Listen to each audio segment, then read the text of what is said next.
never forget it. First Thursday of June 2018. I went to do a Narcan training at this methadone place, and my supervisor was with me. And, we did our thing, right? It's pretty fucking early when we get out. It's like 9:15. We're in the parking lot. And I don't know, something just kept on telling me just stay in the parking lot, right?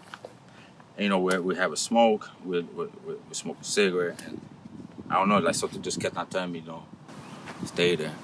Out of the corner of my eye, I see this man running, freaking out. His buddy was overdosing in his car. I take the bag that I got with me for the Narcan and shit, right? And I run over there. And I open the door and there's this young kid, man. Probably my son's age. Pretty big kid, though. And I can't get him out. He's out cold. He's out cold. I could barely even feel a pulse on him. I hit him with Narcan, and I start breathing for him. And I'm breathing for him, right? And I'm counting how many times I'm breathing every 5 seconds. So I'm thinking in my head, okay, so after 15 breaths, I'm gonna hit him again. I hit him again with the Narcan.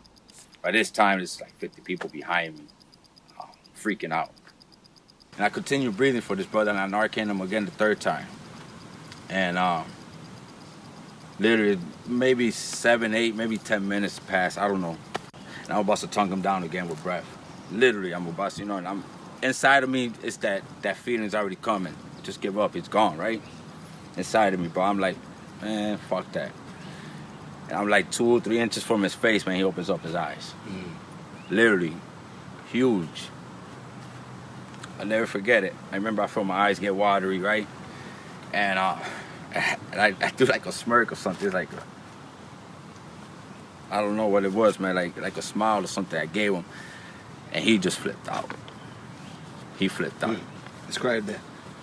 Man, this brother right here flipped out. Called me a maricon. He said, "What the fuck are you doing?" He started naming some names. Calling me pretty fucked up names, man. I tried to explain to him that he had overdose, man. I said, I Narcaned him. I didn't mention I saved his life because nobody want to hear that shit at that moment in time. It took a few minutes, and he's like following me. The police stood right there, EMTs, just like I said, 50 people around me from the program and from the neighbors. And everybody's trying to tell him, right? For months later, man, at least I had to be like good 8 months, man. His breath stuck with me. His breath, like, just like that, I could taste his breath. And just like that, I could see, like, his face. And then I could start wondering, like, damn, where the fuck is he at? This happened in first Thursday of June. And around November that same year, I bumped into him at the job. He came in. I didn't even realize it was him until we started doing the encounter. And I'm looking at his eyes. He had, like, these hazel eyes. And I put down I'm like, "You from Greenfield?" And once he heard that, he told me, yeah, and I asked him if he remembers me. He told me no. And then I mentioned the event, right, and where it happened. And he came and he put down his head, man. His eyes got watery. He started shaking his head. He said, "Yo, that's the first time I ever overdosed." People were telling him it was somebody from Tapestry that, Narcan, but he didn't know, right, who it was, right? And as we got up, I said, I got up, I was going to grab some tissue. He got up, man. He hugged me, man. Once that hug came through, whoa.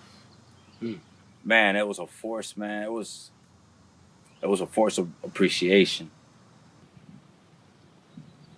Man, I remember I slept good that night.